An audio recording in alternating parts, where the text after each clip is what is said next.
تكاد السماوات يتفطرن منه وتنشق الأرض وتخر الجبال هدا أن دعوا للرحمن ولدا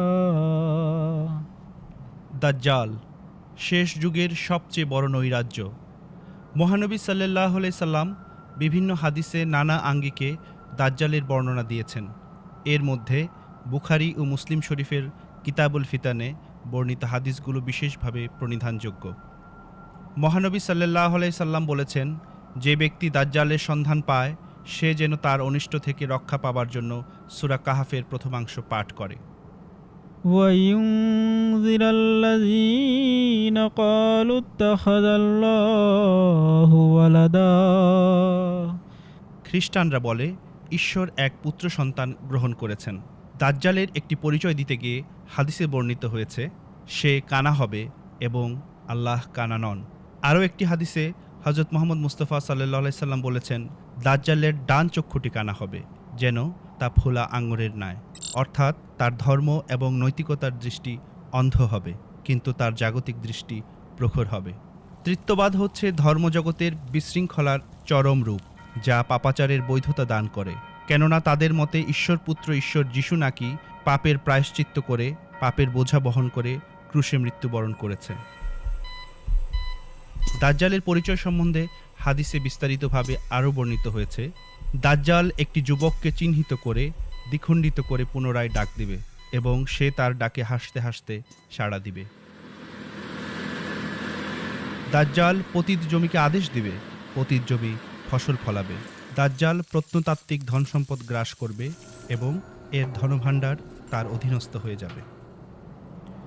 সে Iraq ও সিরিয়ার মধ্যবর্তী স্থানে প্রকাশিত হবে, অর্থাৎ মধ্যপ্রাচ্যের বিষয়াবলিতে তার আত্মপ্রকাশ ঘটবে, আর সে ডানে এবং বামে ছুটে বেড়াবে। দাজ্জালের চলাচল এমন মেঘের গতিতে হবে যাকে তীব্র ঝঞ্ঝাবায়ু ধেয়ে বেড়ায়।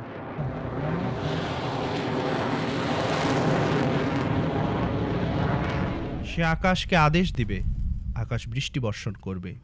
তার পশুপাল সবচেয়ে স্বাস্থ্যবান ও সবচেয়ে বেশি দুধ দানকারী হবে। দাজ্জাল যার প্রতি অসন্তুষ্ট সে জাতি বাহ্যত রিক্তহস্ত ও সর্বশান্ত হবে, এমনকি নিজেদের সম্পদ থেকে বঞ্চিত হবে। দাজ্জালের আবির্ভাবকালে ইয়াজুজ মাজুজ সম্পর্কে হাদিসে বর্ণিত হয়েছে, আল্লাহ জানিয়েছেন, আমি আমার এমন বান্দাদের উদ্ভব করেছি যাদের বিরুদ্ধে যুদ্ধে দাঁড়ানোর মতো ক্ষমতা কারোরই নেই, সুতরাং তুমি তাদেরকে নিয়ে তুর পর্বতে আশ্রয় নাও, অর্থাৎ শরীয়তের শিক্ষার আশ্রয় নাও। ইয়াজুজ মাজুজ সব ধরনের উচ্চতা থেকে অবলীলায় নেমে আসবে। দাজ্জাল বিশাল সেনাবাহিনীর অধিকারী হবে।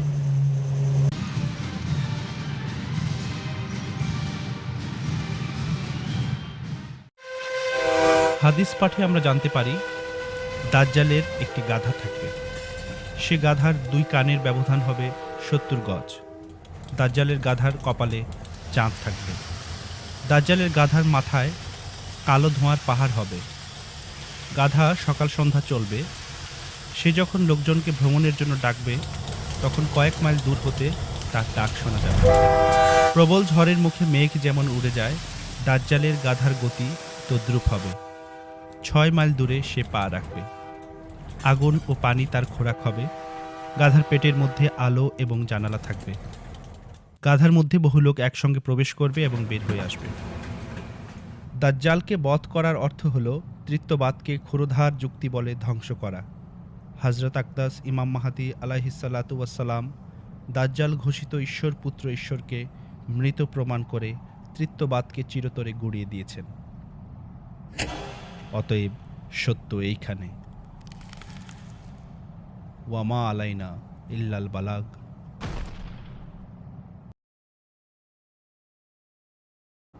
تكاد السماوات يتفطرن منه وتنشق الأرض وتخر الجبال هدا